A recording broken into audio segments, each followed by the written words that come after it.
नमस्कार साथियों, मेरा नाम है advocate Amit Pandey, high court Uttar Pradesh and also faculty at law house. और आज बात करेंगे यूपीएसआई के डॉक्यूमेंट वेरिफिकेशन को लेकर के। बहुत जरूरी, बहुत ही महत्वपूर्ण चीज़ है। बात करेंगे कि कौन कौन से डॉक्यूमेंट आपके लिए बहुत जरूरी है। साथ ही बात कर लेंगे कि जिन मित्रों का, बहुत सारे मित्रों की ऐसी शिकायत है जिन्होंने रिक्वेस्ट भी किया है, तो उनको भी क्लियरिफाई करेंगे कि जिनके डॉक्यूमेंट में कुछ प्रॉब्लम है, त्रुटियां हैं, सर्टिफिकेट में कुछ त्रुटियां हैं, मार्कशीट में त्रुटियां हैं, नाम इधर उधर हो गया है, उसका क्या करना है।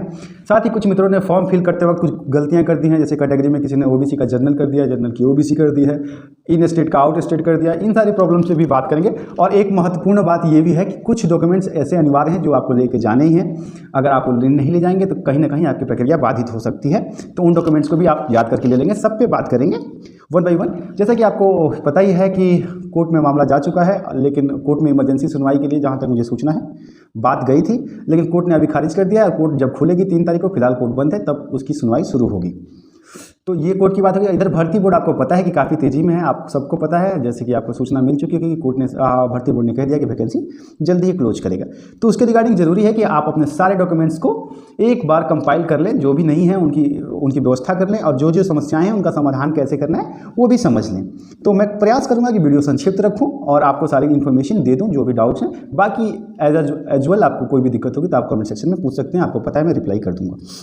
तो आइए चलते हैं डॉक्यूमेंट वेरिफिकेशन पर कि कौन कौन से डॉक्यूमेंट आपको लेके जाने हैं। कंपलसरी, जैसे 10th का मार्कशीट आपको पता है कंपलसरी है। साथ ही एक जरूरी चीज़, एक जरूरी डॉक्यूमेंट भी हो सकता है, उसके बारे में बाद में बात करेंगे। तो आपको 10th के मार्कशीट लेने हैं, 12th के मार्कशीट लेने हैं और सर्टिफिकेट लेने हैं, दोनों के, ठीक है। ग्रेजुएशन के भी लेने हैं। और साथ ही एक चीज़ और, पहले ये बात आगे बढ़ाएं, आप इतनी कंजूसी क्यों करते हैं सब्सक्राइब करने में? आप सब देखते हैं, सब्सक्राइब नहीं करते हैं यार, किया कीजिए। इतनी कंजूसी करेंगे फिर एसआई बनने के बाद आप क्या करेंगे सर? तो थोड़ा सा पॉसिबल हो तो थोड़ा मोटिवेट किया कीजिए सर। एक बटन ही तो दबाना है और हमें भी खुशी होगी। तो पॉसिबल हो सर तो सब्सक्राइब किया कीजिए, अच्छा लगता है आप सबके साथ, फैमिली बढ़ रही है। चलिए डॉक्यूमेंट पे बात करते हैं। तो जरूरी डॉक्यूमेंट में आपको 10th के मार्कशीट कंपलसरी है और उसकी सर्टिफिकेट कंपलसरी है। 12th में अगर हो ना हो तो भी चलेगा, लेकिन अगर 12th की है तो उसको भी ले लीजिएगा। 12th के सर्टिफिकेट और मार्कशीट ले लीजिएगा। ग्रेजुएशन के, देखिए आपने ग्रेजुएशन किया है तो पार्ट 1 पार्ट 2, अच्छा सुनिए, मैं जितनी भी चीज़ें बता रहा हूँ इन सब का ओरिजिनल प्लस 2 कॉपी जिरक्स रखना है, 2 कॉपी जिरक्स रखना है। वहाँ अगर जरूरत पड़ेगी तो आपको सेल्फ अटेस्टेड करके देना पड़ेगा, ठीक है।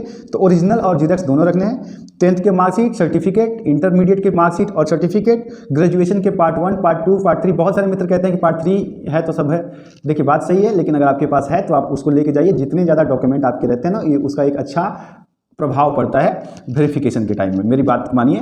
और आप उन सब को पार्ट 1 पार्ट 2 पार्ट 3 भी ले लीजिएगा। अगर आपके पास डिग्री है तो डिग्री ले लीजिएगा, नहीं तो प्रोविजनल सर्टिफिकेट आपको पता है, प्रोविजनल ले लीजिएगा अपनी यूनिवर्सिटी से, आपको मिल जाएगा। उसकी वैलिडिटी 6 महीने की रहती है, तो वो ले लीजिएगा, क्योंकि डिग्री या प्रोविजन में से कोई एक रहना चाहिए। एडमिट कार्ड की 2 कॉपी जिरक्स ले लीजिएगा और रजिस्ट्रेशन फॉर्म की 2 कॉपी जिरक्स ले लीजिएगा। EWS कैटेगरी की सर्टिफिकेट जिनको लेनी है, तो आपको बताऊं, बहुत सारे मित्रों का सवाल था कि EWS बनाना कैसे। देखिए प्रोफार्मा तो हो सकता है कि बोर्ड देगा, लेकिन EWS जो सर्टिफिकेट बनता है वो आपको लेखपाल के पास, अपने एरिया के लेखपाल के पास जाकर के और अपने तहसील से बनाना पड़ता है। देखिए एक होता है सामान्य आय प्रमाण पत्र और एक होता है EWS के लिए। तो आप सामान्य आय प्रमाण पत्र लेके मत जाइएगा, आप EWS की सर्टिफिकेट बनवा लीजिएगा। वो आपको लेखपाल के पास जाना पड़ेगा और लेखपाल आपकी आय के अनुसार प्रमाणित करके आपको दे देंगे कि हाँ आपकी आय उस EWS की कैटेगरी में आती है और आपको EWS का सर्टिफिकेट मिल जाएगा। ये चीज़। दूसरी चीज़ की डोमिसाइल के लेकर के भी यही प्रॉब्लम है, आपको डोमिसाइल सर्टिफिकेट लेके जाना पड़ेगा। डोमिसाइल सर्टिफिकेट को लेकर के भी यही प्रॉब्लम है कि बहुत सारे मित्र सामान्य आवास प्रमाण पत्र को ही डोमिसाइल समझते हैं। देखिए दोनों अलग अलग चीज़ें हैं। डोमिसाइल भी आपको तहसील से बनवाना पड़ता है, ठीक है। तो अगर जिनको डोमिसाइल लगाना होगा तो वो तहसील से डोमिसाइल सर्टिफिकेट ले लेंगे, DM के सिग्नेचर होते हैं उस पर, ठीक है। कैटेगरी का तो आपको पता है कि OBC SC ST इन सब की कैटेगरी का सर्टिफिकेट आपके पास होगा, नहीं होगा तो बनवा लीजिए। वो कैटेगरी सर्टिफिकेट आपको लेके जाना पड़ेगा, वो भी आपके ब्लॉक से तहसील से हो जाएगा। और हाँ, आ रहे हैं आपके इंपॉर्टेंट सवाल पे भी आ रहे हैं, जिनकी त्रुटियां हैं उनकी भी बात करेंगे, चरण बाई चरण कर लेंगे, ठीक है। उसके बाद से अगर आप एक्स सर्विसमैन हैं या फिर फ्रीडम फाइटर डिपेंडेंट हैं तो उसके भी सर्टिफिकेट आपके पास होने चाहिए आपकी कैटेगरी के हिसाब से, सरकारी सेवा में। और हाँ, एक महत्वपूर्ण बात कि अगर आप किसी अन्य सरकारी सेवा में हैं तो आपको ज्वाइनिंग से पहले वहाँ से NOC लेनी पड़ेगी। तो NOC ले लीजिएगा याद करके, क्योंकि NOC के बिना आपकी ज्वाइनिंग नहीं होगी। ये भी बहुत अनिवार्य डॉक्यूमेंट है। फोटो लगने के लिए आपको फोटो तो 10 ठो लगते हैं, लेकिन आप फिर भी कम से कम 20 फोटो रखिएगा, क्योंकि और अच्छी फोटो रखिएगा, थोड़ा वेल ड्रेसअप करके रखिएगा, उसकी भी एक अलग होती हैं। अब आ जाते हैं आप सबकी बात पे कि जो त्रुटियां आपके सर्टिफिकेट में हैं उनकी बात करेंगे, और फिर जिन्होंने फॉर्म की गलतियां की हैं उनकी भी बात कर लेंगे। देखिए ये नाम, एड्रेस, अगर ये सब में कुछ त्रुटियां हैं या पिता के नाम में त्रुटियां हैं तो उसको आप तहसील में जा करके वहाँ पे आप नोटरी से मिल करके एफिडेविट बनवा लीजिएगा।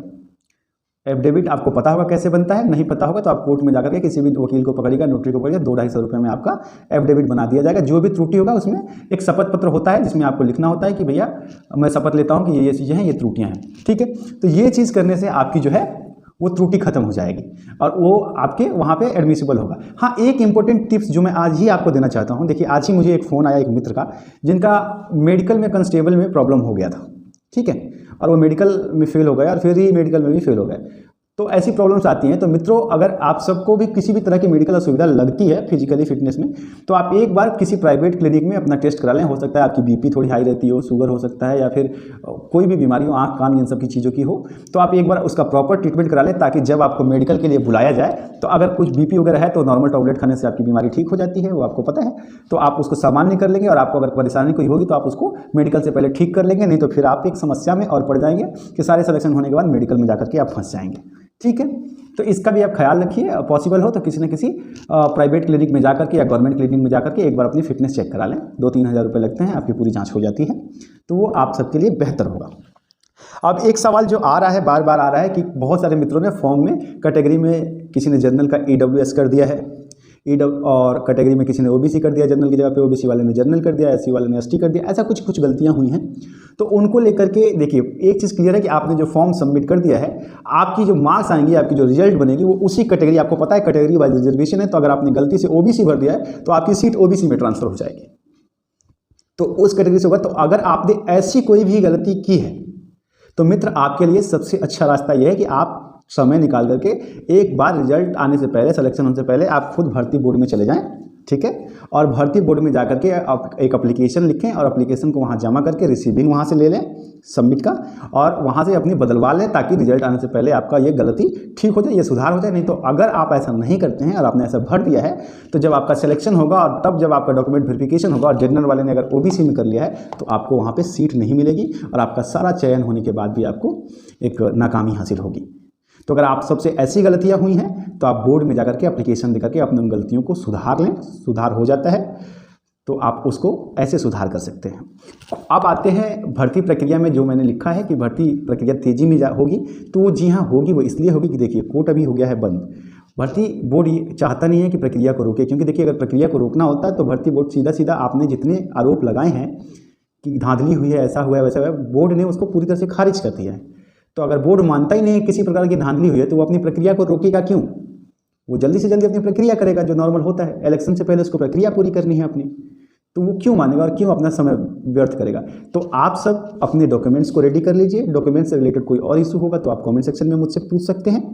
और हर चीज़ का 2 कॉपी रखिएगा, याद रखिए हर चीज़ का 2 कॉपी रखना है आपको, और फोटो कम से कम 20 रखना है, और ओरिजिनल और एक अच्छी फाइल खरीदिएगा। याद रखिए कि हमेशा एक अच्छी फाइल ना आपकी पर्सनालिटी को ना बहुत सूट करती है। तो एक अच्छी सी फाइल 200-250 की खरीदिएगा, उसमें प्रॉपर कंपाइल करके ले जाइएगा, और 2-2 सेट। और फाइलिंग कैसे लगाइएगा कि अगर 10th का मार्कशीट सर्टिफिकेट है ना, तो 10th का मार्कशीट, 10th का सर्टिफिकेट और 10th के 2 जीरॉक्स, फिर उसके बाद से इंटरमीडिएट का मार्कशीट सर्टिफिकेट और उसके 2 जीरॉक्स, ऐसे कर करके सारे चीज़ों का एक सेट ऐसे अलग। ये नहीं कि एक जगह पे सबका ओरिजिनल कर दिया, एक जगह सबका जीरोक्स कर दिया, इस तरीके से मत कीजिएगा, सबका अलग अलग कीजिएगा और फिर सबको एक जगह कंपाइल कीजिएगा। इससे आपके इंप्रेशन अच्छे लगते हैं। और इसका एक फ़ायदा आपको ये बता दूं, इसका फ़ायदा एक ये होता है कि अगर छोटी मोटी डॉक्यूमेंट्स में कोई कमियाँ होती भी हैं तो इतने सारे डॉक्यूमेंट्स के बीच में उनको थोड़ा बहुत छूट मिल जाती है, नज़रअंदाज कर दिया जाता है, क्योंकि आपकी ये व्यवस्था बहुत अच्छी होती है, ठीक है। हाँ, और एक जो इंपॉर्टेंट डॉक्यूमेंट और जो मैं बताना आपको भूल गया था कि देखिए अभी जिस तरह से कोरोना बढ़ रहा है, कोरोना की जो लहर बढ़ रही है, तो कोरोना को देखते हुए हो सकता है कि आपसे वैक्सीनेशन सर्टिफिकेट की मांग की जाए। तो अगर आपने वैक्सीनेशन ले लिया है, आपके पास वैक्सीनेशन सर्टिफिकेट है तो बहुत अच्छा है, और अगर आप नहीं लिए है तो वैक्सीन ले लीजिए और वैक्सीनेशन सर्टिफिकेट ले लीजिए, क्योंकि मुझे पूरी उम्मीद है कि आपके डॉक्यूमेंट वेरिफिकेशन के टाइम में आपका वैक्सीनेशन सर्टिफिकेट भी मांगा जाए, जैसा कि बाकी परीक्षाओं में, बाकी चयन परीक्षाओं में, इंटरव्यू में ऐसा जैसा जहां हो रहा है उसके हिसाब से मुझे लगता है कि आपको वैक्सीनेशन सर्टिफिकेट भी अपने साथ रखना चाहिए। तो ये थी डॉक्यूमेंट वेरिफिकेशन को लेकर के जानकारी। और बाकी कोई भी सवाल हो तो आप पूछ सकते हैं कमेंट सेक्शन में। चैनल को अगर पसंद आए तो सब्सक्राइब किया कीजिए। मैं आशा करता हूँ कि आप सबका चयन हो जाए, आप सब खुश रहें। इसी कामना के साथ प्रणाम।